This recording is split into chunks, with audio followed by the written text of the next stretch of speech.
Hey everybody, Stratus103 here today with a ranked game. Looking at the Leifer Eriksson playing a Shokaku, and it seems to be, I guess it's a EU game because UFR, kid. Hey! No NCs at least, so no one's like gonna just park in the middle of the map, like, I don't know, here or something, and your planes can go and poke themselves. Ooh, looks like we don't have torpedo servicing on this captain. Could be a tier 8 competitive, an old tier 8 competitive captain. I know I had that. But normally with a Shokaku player, a random player, I definitely would suggest having torpedo servicing. Simply because, you launch the planes earlier, and if you get in ranked against like an Enterprise or Lexington, you can get in, hit the destroyer. Not so much on this map, but on some maps you can get in, hit the destroyer, and get out before the enemy carrier actually gets there to react, especially if they don't actually launch properly, and they launch like all their strike before the fight is. You can easily, make your strike, bugger off, and then, the enemy carrier kind of has to play. But it looks like we're launching only one torpedo bomber, and then our fighters. So, I mean, we could still potentially get a chance to hit something, but kind of a weird one. I mean, in this case, most carrier players would prefer to just simply launch off their dive bombers. We're also doing what seems to be a bit of a slow-end headwind launch. I mean, against an enemy Shokaku who easily could launch empty dive bombers. At this point, I'd be picking up speed because our fighters, the critical air is up, so, time to get moving in my opinion. Regardless, enemy goes double torpedo bomber first and gets him to the middle of the map rather quickly. And his fighters are up as well, so it's kind of time to just play the good old, well, I don't want to commit, and game with aircraft carriers. And the thing about playing skilled aircraft carrier players in ranked is this is kind of a problem with the system. It's really one of the things that make the aircraft carrier system broken, like really broken, and that is really just the fact that if you do meet a skilled carrier player, or a carrier player that is of equal skill to you is probably more important to say, it becomes a lot less about your individual performance, as it looks like we get a pretty good click on strafe, and we double tag each other, but he immediately disengaged strafe. If we can recognize number 2 squadron early enough, we could pull away before we lose a plane, and he's going for a strike, which, yeah, I think it's actually the Benson that clips one. And it looks like he wants to do more. Okay, and here we go. Hooray for 90-degree retard strafing. So we lose all of our torpedo bombers. In this kind of situation, normally I just suggest pulling torpedo bombers away so that they're not in the position to be fucked with in a way. So, we don't have to micro a bunch of planes in the area while, we've got the retard UI going on with hilarious, ridiculous, stupid 90-degree strafes. So that's a really bad start for us in a way, and a really unfortunate start. Anyways, we're flying towards the Amagi. I probably wouldn't bother too much with this. Let's see what's happening with these planes. Doesn't look like the kid wants to use a defensive AA for the Amagi, and I'd say that's the right move. We click pretty much all on the same area, and now we can see we're putting a pretty wide berth. Honestly, I'd say just go straight to the left, because, we still have to spend a little bit of time in there, and then we go, and I hope we've remember to shift F as well to return the planes home. The enemy aircraft carrier is almost certainly cycling his both of his squadrons, because they both got damaged a little bit.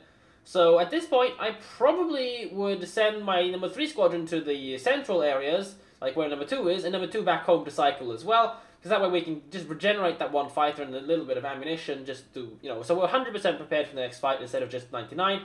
And if we really want to be a dick, we could use the number 7 squadron just to park it in this kind of an area, and it'll spot the torpedo bombers in case, or of, him trying to make any fishy moves.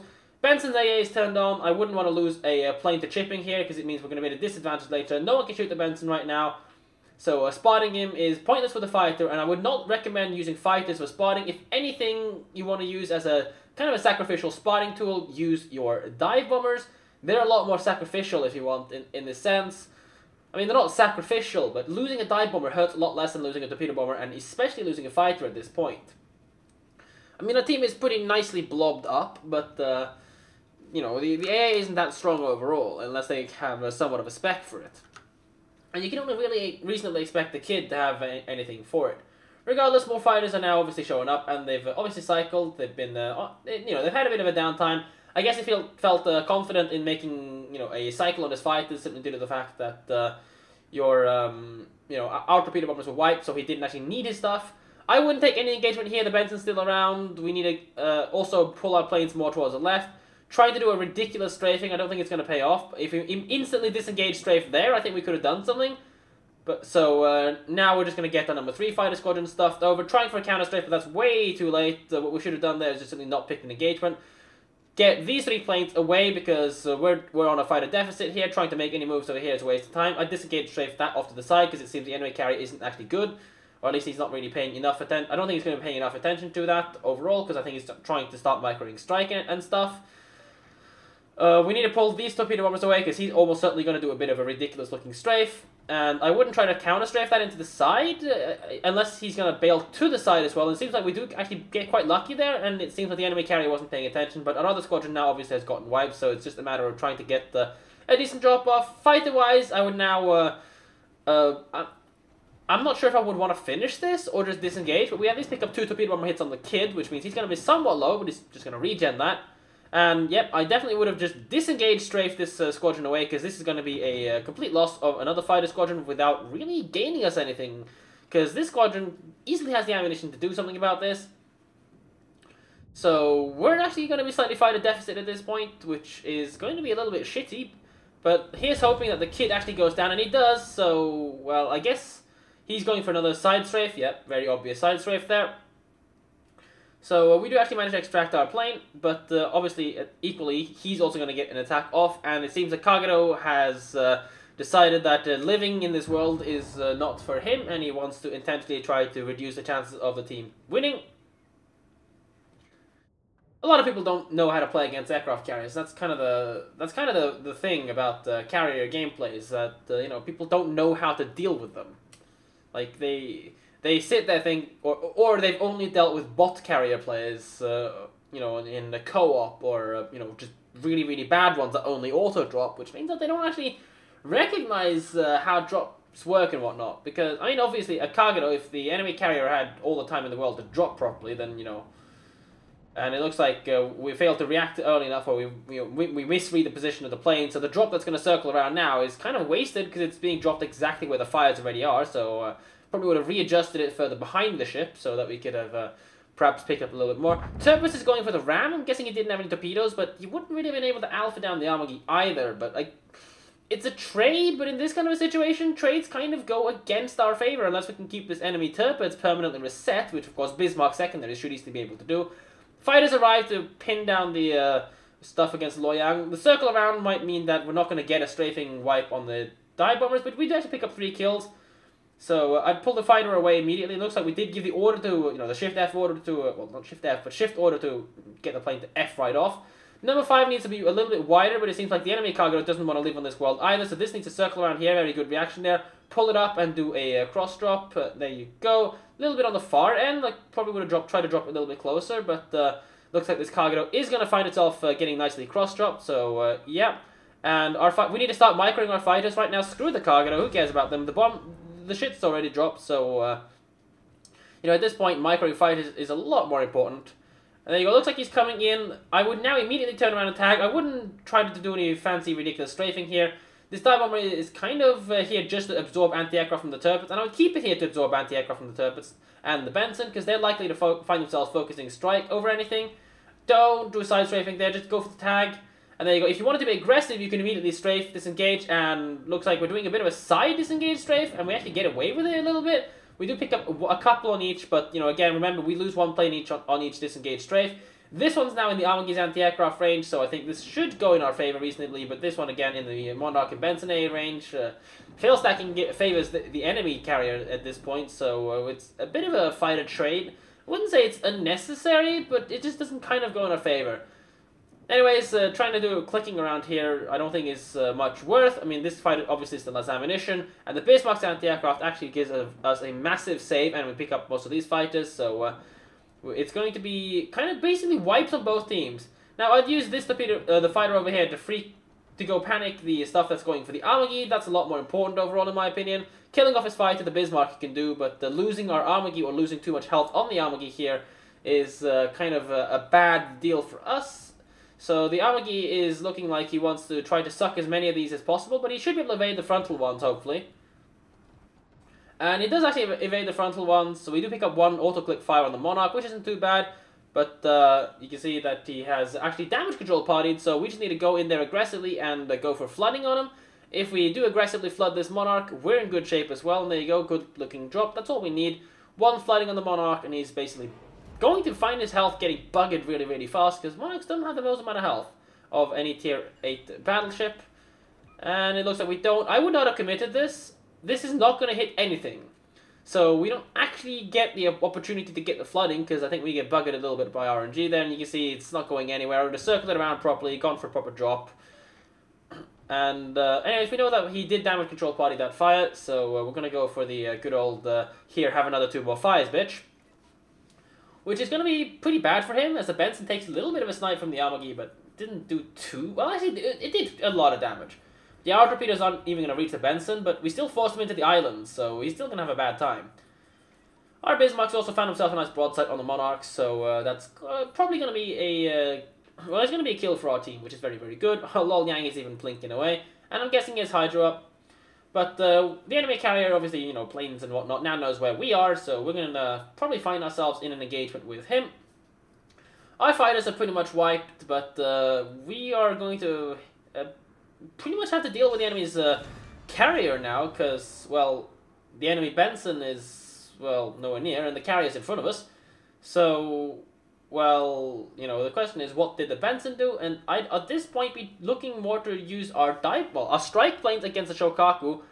He might be busy microing attack on the Amagi. He might not have noticed us, so I would normally not recommend going dive bombers first. If you can get a torpedo bomber alpha in that he doesn't pay attention to, he hasn't actually triggered defensive AA yet. Of course, that's in a perfect world situation. I would not strafe like this, because it's only going to clip the back squadron at best, and it seemed like he even reacted, so he pulled it away. So not a bad move by the enemy carrier, but he's actually got, I think he got blatted a little bit by one of the Amagi. Perhaps the Amagi shot him, but he's still letting 2 fires burn, and that's actually very bad for him, because he's going to be really low HP. And he's triggered defensive AA at this point, so I would not commit this. This is pretty much a wasted squadron, and even if that committed, it wouldn't even have hit, so we lose the squadron for no real need. But here's the thing, we don't need to attack him, because he's burning and all, so any plane we launch against the enemy carrier at this point is really just a wasted plane.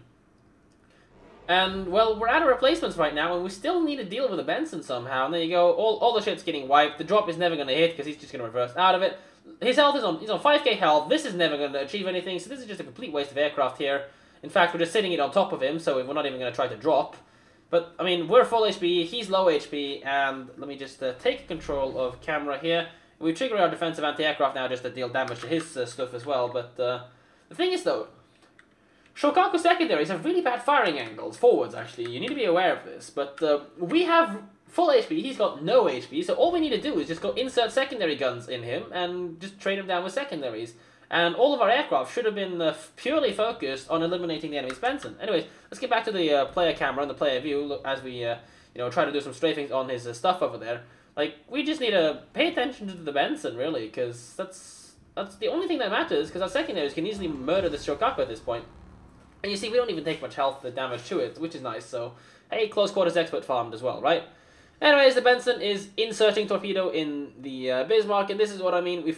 I really honestly feel that we should have dedicated, just kited away the carrier, because who cares, he's not doing anything. We know where he is, he's low HP, just planes around, spot the Benson so that he doesn't get the chance to do anything about our team. So that's, well, actually a bit shitty for us, because if the Benson now kills our Loyang, how much health is this guy on? He's a one-shot, so we need to use his fighter squadron, and I would not have landed it. I would have just put this fighter squadron on top of this Benson permanently for the rest of the game and not done anything else with it. Like, just sat the fighter squadron on him so that this Loyang, every point in the game, knows exactly where this guy is. And it looks like we double select the planes, but just using the dive bombers to go click the Benson, it wouldn't be too bad, I think. We might get lucky, we might break his engine, which is, or his rudder, that's not going to hit. Which is, it's important to note here that breaking the rudder or engine is important, because if he damage control parties it, well, he damage control partied it. But if he doesn't damage control party it, then it means that he's going to be in a position where he's going to, you know, be suffering, you know, a penalty to his maneuverability. Anyways, I would have actually circled around the back end of him, but the Benson failed to realize that he could actually make the turn around the island, so I'm pretty sure he's going to take one. And he does take one, it's only a bow tank. We strafe away the fighter, that's not really a big deal. Excuse me. My bad. But who cares about this plane? Luoyang, it's much more important that we protect the Luoyang, and I don't think that plane is going to get close enough to spot him, and we can always move our ship towards it and kill the plane ourselves. But we need a... There we go, we've wiped it out. We need immediately, with nothing at the micro, immediately this plane here now, Benson, because this Luoyang is heading towards the cap, and we need to be able to... we need to be able to know that the Benson is not about to gank the Luoyang. I mean, I think the Luoyang is making a bit of a mistake. The Luoyang is getting too close to the Benson. And there you go, we spot the Benson, but I think it's too late for the Luoyang. If he doesn't have a smoke screen, immediately he's going to get caught by the Benson. Ooh, I don't think he has a smoke screen, and he hasn't reacted to it. He wants to take a trade with the Benson, which is never going to work, because, you know, he's going to be spotted. And it seems like his aim isn't even the world's sharpest either, so he only picks up 2 hits against them. Our dive bombers are going... Oops. Dive bombers going in. We do have to get the very lucky hit against them, so... we set him on fire as well, so he's slightly on fire at this point. I'd save my number 4 squadron... come on, game. I'd save the number 4 squadron to wait for him to come around the corner, and I'd just stop and drop my ship right now, because Shokaku, like I said, forward firing secondary angles are really bad. What we want to use this torpedo bomber for is to just drop from this. We want to keep... Ooh, that's a bit of an early drop. That's not going to hit anything, in my opinion, especially as we just lost the plane. Like, no, we didn't lose it. But I would have kept it here and dropped it from the side, or up like this kind of an angle, because it would force him to go in a straight line towards us, so we can utilize our secondaries against him without him being able to torpedo us. Because remember, this is 1 versus 1 situation here, which means that even if he launches all of his torpedoes, the moment we kill him, the game immediately ends, like with the half a second delay. So as long as he doesn't get a chance to properly launch these torpedoes, he's not going to be able to kill us. And there you go, you can see, we're coming in now. Secondary should be opening fire. He opens fire on us, but who cares? Blah, blah, blah, blah, blah. Dead. And that's it. So he would never have had the chance to launch secondaries on us against us either way. And if he did, you know, just like to broadside us, he, you know, just exposing a bigger target with the secondaries. So, hey, but it is a bit of a dangerous thing to do there with the last torpedo bomber. I'd suggest trying to hold it just to force him into staying bow onto us as long as possible, so that our secondaries have the longest time to work as possible. So, but, you know, overall I would have just kept playing to spot him, and I think it was a little bit of a slip up on our end there at the end. Could have maybe potentially allowed the Luoyang to make a bit of a better play or a more prepared play against the Benson. I mean, he should have known the guy was coming. He should have known that he didn't have the health to trade against them. So, kind of just a bit of a silly move on the Luoyang's end, but we did enough damage to him that he was, actually, I think, was it 1-shottable or 2-shottable by the secondaries, but we pick him up with them anyways. Benson's are hit and miss. I mean, sure, we got 12.7, so he penned his armor anyways, but, you know, it could have gone Ori if our shells hit his guns or a sectioned area or something like that. Because I've seen Benson's, like, get their stern section completely sectioned out and then, like, saturated. You can't do any damage to it. Yeah, taking a look at the most battle result screens, double CQC, pretty damn nice, with a Kraken Unleashed of all things as well. The enemy carrier was, well, more or less focused on striking, other than trying to defend. And he did, actually, you know, the enemy carrier didn't micro his own personal survivability and his own defense at all, because he pretty much ignored us on his flank. Perhaps he didn't recognize it. And he didn't, you know, notice the 2 fires, or he must have noticed it, but he probably decided to ignore them. But one does not simply ignore 2 fires in a carrier, because those things hurt. Because the fires deal an increase of 0.1% per tick, and that's 10 seconds for an additional percent loss. That's 2% every 10 seconds of additional health loss. That's, you know, and you consider the fire lasts at least 30 seconds on an aircraft carrier. You're typically going to find fires lasting, you know, the full duration, really. You know, of 50 seconds or something, you know, is it 45 seconds with the signal or something like that. So, these things will hurt across a long, you know, over a long period. You let these things burn, they take a lot of your health off, and we took half of his health off with the fires, basically, for all intents and purposes. So, yeah, you know, don't let fires burn on carriers unnecessarily. And, you know, carriers have 30 seconds damage control party now for a good bloody reason. Also, like, Shokaku against Shokaku anti-aircraft is ridiculous, especially if you have BFTA, AFT manual AA. The anti-aircraft of this thing is stupid. Like, you press the T button, you get like 300 odd heavy auto on top of having a really solid dual-purpose battery as well. So, something just to keep aware of. 109k damage, pretty solid game, considering we didn't really heavily go for battleships, and we didn't actually get the flooding on the Monarch, although we did dot him down with the fires. We kind of unnecessarily had to expend a dive bomber on that. To do so, although we lost a torpedo bomber, kind of, that we didn't actually get to do the side drop here when the Monarch was kind of turning. We dropped it in between the Monarch and the Benson, and the Benson, well, he did get kind of punished for the move by getting blatted by the Amagi. I wouldn't expect any Benson player to recognize whether or not he's gonna be in range of the torpedo drop, or if you can just turn it aside, and at which point he can just turn it aside and avoid it. I mean, if we didn't have torpedo acceleration, he would never catch up to him in the first place. He could have just turned off to the side. But yeah, otherwise, a pretty decently played game. We lost a lot of torpedo bombers in the beginning, which is kind of unfortunate due to the a ridiculous looking 90-degree strafing that Wargaming seems to think is absolutely perfectly fine and doesn't want to give it a half a crap about fixing, because Wargaming, comrade. Like, I mean, things though, these are not bugged strafings. These are just badly programmed game design. This is just badly game designed, like bad game design kind of deal. It's not like bugged. In the past, you had bug strafings where you could do bugged 90-degree strafings, but otherwise, strafings had very strict commit rules. Now, they've completely loosened up the commit rules for this kind of shit, which in my opinion is absolutely stupid and should be reverted. Anyways, rant over. I'll rant about carry somewhere else. Having a look at the team scores, 2.7k base XP, bloody well good score there. 38 planes compared to 40. Normally, if you're playing against a highly skilled aircraft carrier player, you kind of have the issue of, well, it's down to the team, and in this case, well, the enemy carrier player wasn't so interested in us, so, and, we got rid of the kid early, and he didn't really defensive it. Maybe he didn't pay attention or didn't recognize it or something, but, because the enemy carrier player and, their team overall kind of let us do our thing, we got away with it quite nicely. Have a look at the detailed report screens, and there you go, you see, like, we did like 25k damage with fires there, basically. Monarch did some decent damage there. We finished off the Kagero. We did a good damage drop on the kid, which is nice. Killing him off was important. Secondary down the Benson in the end. One torpedo on his bow. Wouldn't say we misplayed it, but I think we could have handled it better. Armogy there, 4.7k damage. That was with the dive bombers. Kind of a pointless drop, I guess, but I mean, we did something, so might as well leave it there, right? But in that situation, I would have just used the dive bombers to try to keep stuff spotted, watch the fighters, and I would have cycled the damage fighter, even if it's just one damage plane, because it was pretty, to me it was pretty clear that the opponent carrier was going to cycle his stuff, because he did a lot of strafings, a lot of disengaged strafings, which means he's down on ammo, and his planes were down on the units as well, and he knew that he got the wipe on our torpedo bomber, so he had no reason to keep them there to defend. He wasn't being pressured to do so, he had the option to go cycle. Which is the second thing.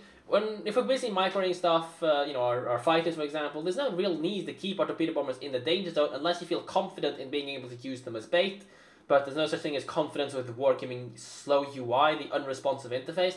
So I would just normally suggest keeping them away, because losing them like that means that we give the enemy carrier the option to cycle, whereas if we keep them alive, we might force him to keep damaged planes in the air that we can kill later on, in the hopes of him having to defend something against a forced attack from our end. And I look at the, never mind, looks like that's it. Can we get one more? Yeah, there we go. 200k credits, good result there. Running, consumables and all the stuff there.